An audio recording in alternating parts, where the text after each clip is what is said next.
رمضان المبارک کی آمد ہے اور یہ ارشاد فرمائیں کہ رمضان کی تیاری رمضان سے پہلے کس طرح کریں؟ ہمارے یہاں تو تیاری عام طور پر مال کمانے کے اعتبار سے ہوتی ہے۔ مختلف قسم کے ڈیزائن کے سوٹ جو ہیں وہ آرڈر کر دیے گئے ہوں گے، دکانداروں نے کون سے سوٹ بیچنے ہیں، شوز ہیں ان کے لیے، اور مختلف قسم کی تیاریاں تو بہرحال ہمارے یہاں شروع ہو جاتی ہیں۔ بہت سے لوگ جو ہے وہ کھانے پینے کی چیزیں یہ تیار کر کے رکھیں گے کہ رمضان میں باہر نکلنا مشکل ہو جائے گا۔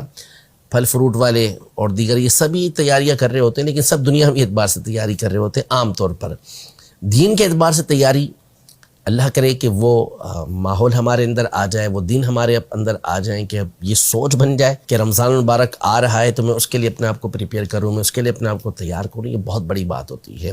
صحابہ کرام علیہم رضوان کا یہ معمول تھا۔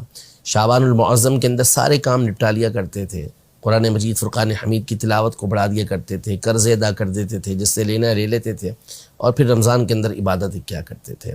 تو اصل یہ ہونا چاہیے کہ جس چیز کی ہمیں پہلے سے عادت ہوتی ہے پھر اسے کرنا آسان ہو جاتا ہے۔ بندہ ایک چیز کا عادی ہو تو پھر بعد میں اسے کرنے میں مشکل نہیں ہوتی۔ جیسے حج پر جاتے ہیں تو یہ مشورے دیے جاتے ہیں کہ فلاں قسم کی چپل جب آپ لیں تو اس کو پہن کر اپنے آپ کو عادی بنا لیں، تاکہ پھر آپ جب وہاں جائیں گے حج پر تو یہ چپل پہن کر پھر آپ چل سکیں گے۔ کچھ پیدل چلنے کی عادت بنا لیں کہ طواف میں چلنا پڑے گا، منی عرفات کے اندر چلنا پڑے گا، تو یوں چلنے کی عادت ہوگی تو آپ کو آسانی رہے گی۔ لیکن اصل یہ ہے کہ آپ اپنے آپ کو عبادت کا بھی تو عادی بنائیں، کیونکہ آپ پڑھنے کے عادی ہوں گے تو پھر وہاں پر کھڑے ہو کے نوافل پڑھنا آپ کے لیے آسان ہوگا۔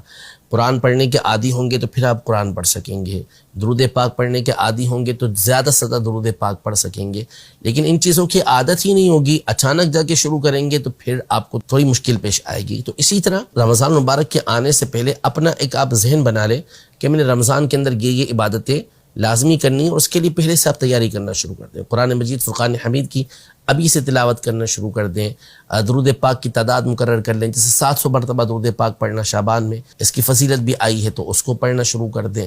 تو رمضان کے اندر پھر آپ کی عادت بن جائے گی۔ رات کو اٹھ کے کچھ دعائیں مانگنا اللہ کی بارگاہ میں، اس کی عادت بنا لیجئے، رمضان کے اندر آسانی ہو جائے گی۔ تو ابھی سے عبادتیں کرنا شروع کریں گے تھوڑی تھوڑی کر کے، تو انشاءاللہ رمضان کے اندر اس میں آپ کے لیے آسانی پیدا ہو جائے گی۔